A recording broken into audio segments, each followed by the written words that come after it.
अगर आपके कंधे पे सफ़ेद बर्फ जैसी रूसी गिरती हो, कंघी करते टाइम बालों से सफ़ेद पाउडर उड़ता हो या फिर पपड़ी उड़ के नीचे गिरता हो और शैम्पू बदल-बदल के थक गए हैं लेकिन रूसी खत्म नहीं हुई है, तो वीडियो को शुरू से लास्ट तक ज़रूर देखें। नमस्कार दोस्तों, मैं हूँ डॉक्टर सुब्रत और आज मैं बात करूँगा कि आखिर आपके सर पे रूसी इतना बनता क्यों है? क्या रूसी से बाल झड़ना शुरू हो जाता है? कौन-सी रूसी ज़्यादा खतरनाक है और किस इलाज से साइंटिफिक तौर पे आपकी रूसी हमेशा के लिए खत्म हो सकती है? सबसे पहला सवाल ये होता है कि रूसी आपके सर पे इतनी ज़्यादा कैसे हो जाती है? देखिए, रूसी कोई गंदगी नहीं है, ये आपके स्कैल्प की बीमारी होती है। हमारे स्कैल्प पे एक फंगस होता है, मेलासेजिया नाम का, सबके स्कैल्प पे होता है। मेरे स्कैल्प पे है, आपके सर पे है, सबके सर पे होता है।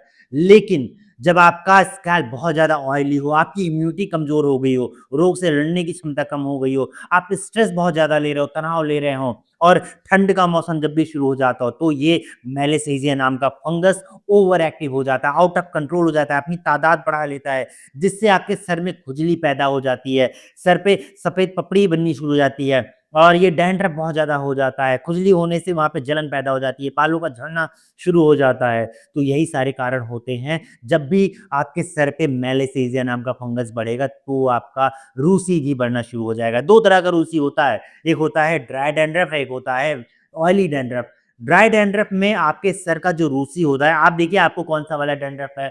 ड्राई डैंड्रफ में आपकी सर की जो रूसी है ना, वो सफ़ेद और ऐसे-ऐसे करेंगे, ये सफ़ेद-सफ़ेद सूखा नज़र आएगा और वहाँ पे हल्की खुजली होती है और ये ज़्यादातर ठंड के मौसम में ही बढ़ती है। लेकिन जो ऑयली डैंड्रफ होता है, उसमें जो डैंड्रफ होता है, वहाँ जो पपड़ी होती है, वो हल्की-सी पीली रंग की होती है और स्कैल्प मतलब आपके सर का जो स्किन है, वहाँ पे हल्का-सा लालपन नज़र आना शुरू हो जाता है और ये ड्राई डैंड्रफ से कहीं ज़्यादा इसमें खुजली होती है। इस कंडीशन को हम सेबोरिक डर्मेटाइटिस बोलते हैं। 90% लोग यही गलती करते हैं कि सेबोरिक डर्मेटाइटिस या फिर ऑयली डैंड्रफ में और ज़्यादा तेल लगाते हैं। तो ऐसा करने से आपकी बीमारी कभी नहीं ठीक होगी। चलिए अब रूसी का आपको ट्रीटमेंट बताते हैं कि किस कंडीशन में कौन-सा ट्रीटमेंट लेना है, कौन-सा परहेज़ करना है जिससे आपकी रूसी साइंटिफिक तौर पे हमेशा के लिए ठीक हो जाएगा।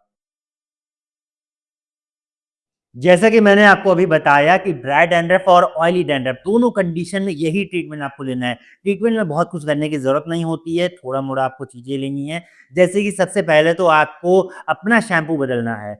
शैम्पू वो इस्तेमाल करना है, यहाँ पे मैं कुछ दिखा दे रहा हूँ, आप इस सब में से कोई भी एक इस्तेमाल कर सकते हैं। वो शैम्पू लेना है जिसमें कीटोकोनाज़ोल सॉल्ट हो, जिसमें ज़िंक पायरिथियोन हो या सेलेनियम सल्फाइड हो या फिर इनका कोई भी कॉम्बिनेशन हो। यहाँ में से आप कोई भी एक ले सकते हैं। इस्तेमाल कैसे करना है? आपको हफ्ते में 1 बार शैम्पू इस्तेमाल करना है या फिर ज़्यादा हो तो हफ्ते में 2 बार आप कर सकते हैं। लगा के सर में 5 मिनट के लिए छोड़ देना है, 5 से 10 मिनट, उसके बाद आपको धो देना है। लेकिन ध्यान रहे शैम्पू हर दिन कभी नहीं लगाना है, हमेशा गैप करके ही लगाना है। इन बातों का खास ध्यान देना है। दूसरा आपको ये समझने की ज़रूरत हो कि अगर आपको ड्राई डैंड्रफ की दिक्कत हो, तो आपको हफ्ते में सिर्फ़ 1 बार ऑयलिंग की ज़रूरत होती है, बालों में सिर्फ़ 1 बार तेल लगाएँ। अगर आपका ऑयली डैंड्रफ हो, तो आपको तेल बिल्कुल भी इस्तेमाल नहीं करना है। अगर आपके सर में डैंड्रफ बहुत मोटे-मोटे पपड़ी बनाए हुए हैं या फिर हल्का-सा उभार लेके हो रहा है, साइड में हल्का-सा घेरा लिया हुआ है, तो वो दूसरी बीमारी होती है, वो सोरियासिस या फिर फंगल में से कोई बीमारी होती है। इस कंडीशन में आपको ये शैम्पू तो इस्तेमाल करना होता है, लेकिन दूसरे ट्रीटमेंट की भी ज़रूरत होती है। इसके लिए मैंने वीडियो अलग से बना रखा है, आप जाके उसमें चैनल में देख सकते हैं। इसलिए मैं बोलता हूँ कि चैनल को सब्सक्राइब ज़रूर करके रखा करें, क्योंकि मैं यहाँ पे बहुत सारे ऐसे-ऐसे टॉपिक्स ब आपको बताता हूँ, बीमारियों के बारे में बताता हूँ, दवाई के बारे में बताता हूँ। अगर आपने चैनल को सब्सक्राइब नहीं किया, तो चैनल को सब्सक्राइब ज़रूर करें। अगर आपका उस तरह का पपड़ी है, जैसे मैं अभी बता रहा हूँ, तो आप वहाँ पे सोरियासिस या फिर आप फंगल इन्फेक्शन उसमें देख सकते हैं। उन दोनों में से कोई भी एक कंडीशन हो, आप उस तरह से इलाज कर सकते हैं। हमेशा ध्यान रखें, अगर कोई भी दवा इस्तेमाल कर रहे हैं, तो डॉक्टर की सलाह से ही करें। चलिए वापस से रूसी पे आते हैं कि जो मैंने अभी आपको ट्रीटमेंट बताई, ये ट्रीटमेंट लेना है, इससे रूसी बहुत हद तक कंट्रोल हो जाती है। नीचे आप हमें कमेंट में ज़रूर बताइएगा ये ट्रीटमेंट लेने के बाद कि आपकी रूसी कंट्रोल हुई कि नहीं हुई। कितना ही असर आपको हुआ है, ज़रूर मुझे कमेंट में लिखिएगा। चलिए अब इसके डाइट पे आते हैं कि क्या डाइट आपको लेना है और परहेज़ बहुत ज़रूरी चीज़ है कि परहेज़ क्या करनी है। डाइट में आपको ये ध्यान देना है जिसमें प्रोटीन सबसे ज़्यादा हो, तो प्रोटीन युक्त डाइट आपको लेनी है। जैसे कि आप अंडे ले सकते हैं, जो अंडे का सफ़ेद हिस्सा है उसमें प्रोटीन बहुत ज़्यादा होता है, वो ले सकते हैं। आप दाल ले सकते हैं, बहुत प्रोटीन होता है, पनीर में बहुत होता है, सोयाबीन में बहुत प्रोटीन होता है।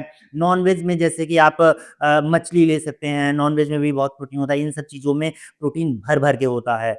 तो आप इसका सेवन ज़रूर किया करिए। कुछ विटामिन ए की गोली आती है, जैसे ये एवियन नाम से आपको मार्केट में अवेलेबल होता है, और भी बहुत सारे ब्रांड का आता है, लेकिन एवियन बेस्ट होता है, आप इसको ले सकते हैं। जिंक की गोली ले सकते हैं, इसमें जैसे कि एक कैप्सूल आता है बीको जिंक, तो उसमें बी कॉम्प्लेक्स भी होता है, बी कॉम्प्लेक्स भी आपको लेना होता है, तो बी कॉम्प्लेक्स के साथ-साथ जिंक भी होता है, तो ये आपको सप्लीमेंट थोड़ा बहुत लेने की ज़रूरत होती है, बहुत ही सस्ते होते हैं, आप ले सकते हैं, किसी भी तरह का कोई नुकसानदायक बिल्कुल नहीं होता है। सबसे मेन ध्यान आपको ये देना है कि परहेज़ आपको क्या करना है इसके साथ-साथ। देखिए, जैसे कि मैंने बताया कि ऑयली डैंड्रफ हो तो आपको तेल नहीं लगाना है, ये परहेज़ करना है। दूसरा, आपको बाहर का कोई जंक फूड जितना कम करेंगे उतना बेहतर होगा। आपको दिमागी तौर पे स्ट्रेस आपको बहुत ही कम करना है, और नींद पूरी लेनी है। स्ट्रेस अगर नींद पूरी होती तो स्ट्रेस काफ़ी हद तक कम हो जाता है, और बहुत ज़्यादा मीठा आपको नहीं इस्तेमाल करना है। तो यही एक बहुत ही आसान सा परहेज़ है जो आपको लाइफ़स्टाइल में बदलाव की ज़रूरत पड़ती है। सबसे बड़ा सवाल ये है कि क्या रूसी से बाल गिरना शुरू हो जाते हैं? तो सीधा-सा जवाब ये है कि हाँ, बहुत ज़्यादा गिरना शुरू हो जाते हैं। आप ये समझिए, किसी मिट्टी पे घास उगी पड़ी है, और उस घास के किसी एक हिस्से पे आप गंदगी डाल रहे हो, और वो गंदगी कुछ दिन वहाँ पे रहने दीजिए, और कुछ दिन बाद आप वो गंदगी हटा के देखिए, तो बगल वाली घास अच्छे से उगी रहेगी, लेकिन गंदगी हटाने के बाद उसके नीचे की जो घास है, वो वहाँ पे घास बहुत ही कम हो जाते हैं, या फिर जो घास रहती भी है, वो हल्का-सा पीलापन लिए होती है, उसकी जड़ें बहुत ज़्यादा कमज़ोर हो जाती है। यही चीज़ होता है आपके बालों के साथ।